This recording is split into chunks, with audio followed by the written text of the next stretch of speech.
Hi, a big hello to our Lone Pine community. This is your art teacher, Miss Bushon. I've been enjoying reading our wonderful book, Otter, written by Catherine Applegate. As a child, I visited the Monterey Bay Aquarium in California, or as the otters in our book call it, high water. So I loved finding out that every sea otter in our book was inspired by a real story shared from the aquarium staff with the author. After we read together, I encourage you to explore the aquarium's live video feed of the majestic Monterey Bay that I've linked. Who knows, you might get lucky and spot an otter. Hi, friends. I'm so excited to be reading with you tonight. We're starting on page 114, an otter, and we're going to read all the way through 132. We have a special little guest with us tonight, Jammy George. You might recognize him from my classroom. He comes to visit sometimes. He wanted to get cozy with me. He's been enjoying reading this book with Luke and I at home, and so we are going to start on 114. Here we go. Puzzle. The next day, Otter felt stronger. They wouldn't leave her alone, the animals, endlessly feeding and grooming and measuring and testing as if she were a puzzle they needed to solve. They kept her in a box filled with a tiny piece of ocean. It was long enough for a little swim, wide enough for a twist or spin, and had a spot above the water for resting. At first, Otter feared their intrusions, but when the animals returned to give her warm food through a piece of rubber with a hole, even though it was never as satisfying as her mother's milk, Otter was grateful for it. Drowning. When she slept, Otter fought the ocean in her dreams, and always the question washed over her until she was sure she would drown in it. Where is she? Where is she? Where is she? Excuse me. Memories. Otter began to recognize each of the animals and even look forward just a little to their arrival. It wasn't like she had a choice. With every passing hour, it became harder to recall her life before this place. Her mother was warmth. Otter reminded herself she was food, and for a while, at least, she was safety. But already, the threads of memory were beginning to fade and unravel. Chow time. Before long, Otter could no longer recall the taste of mother's milk. It may have been creamier or sweeter than the liquid they brought her every 3 hours, but her stomach didn't seem to know the difference.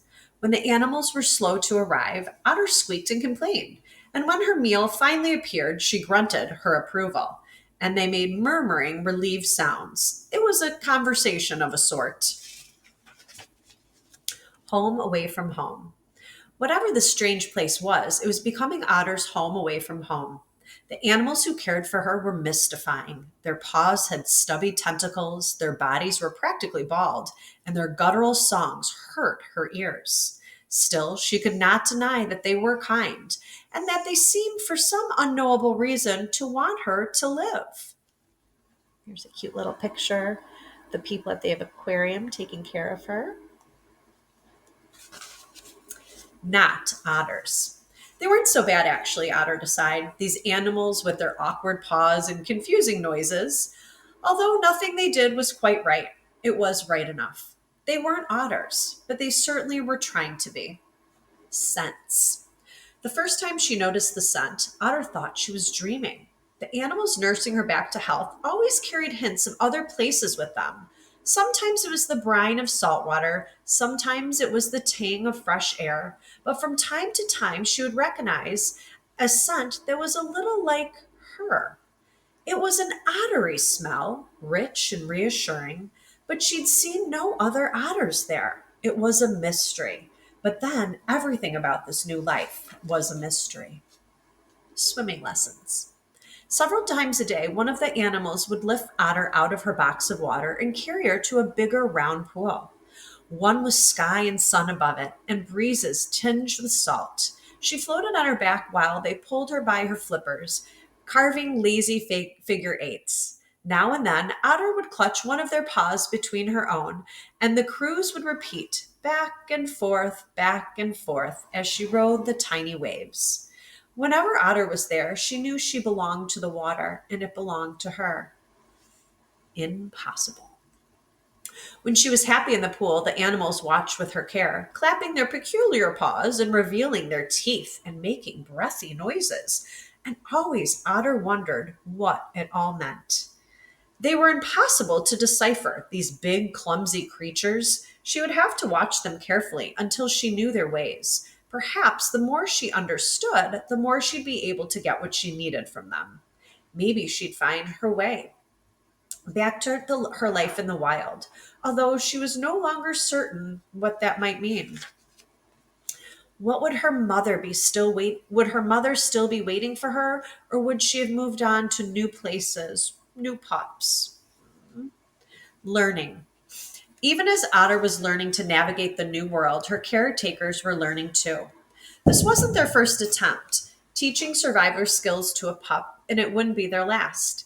Their plan was simple, on paper at least. Let 156 explore the ocean with the help of humans till she was ready to return to the wild alone.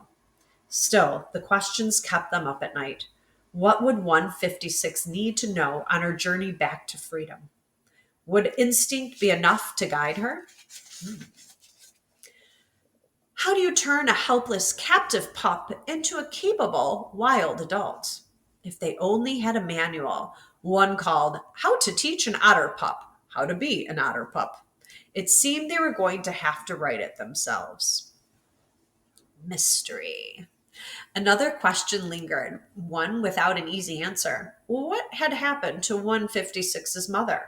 They'd searched hard after 156 was discovered, but pups and their mothers were often separated during violent storms. Sometimes, with human help, they could be reunited, but rescuers couldn't waste time when a stranded pup was in danger of dying. Now, here they were yet again, pretending to be what they could never be, Otter's mom. Keystones. People often ask them, why try so hard to save one little otter? Look at an old building sometime. They'd answer, look at an arched door or maybe a vaulted ceiling. See that wedge shaped topmost stone? A keystone, that's called. And without it, everything falls, like a tower of blocks or a house of cards. It's the same with keystone species: beavers, wolves, prairie dogs, bees, desert tortoise, sea otters. They're nature's glue holding habitats together.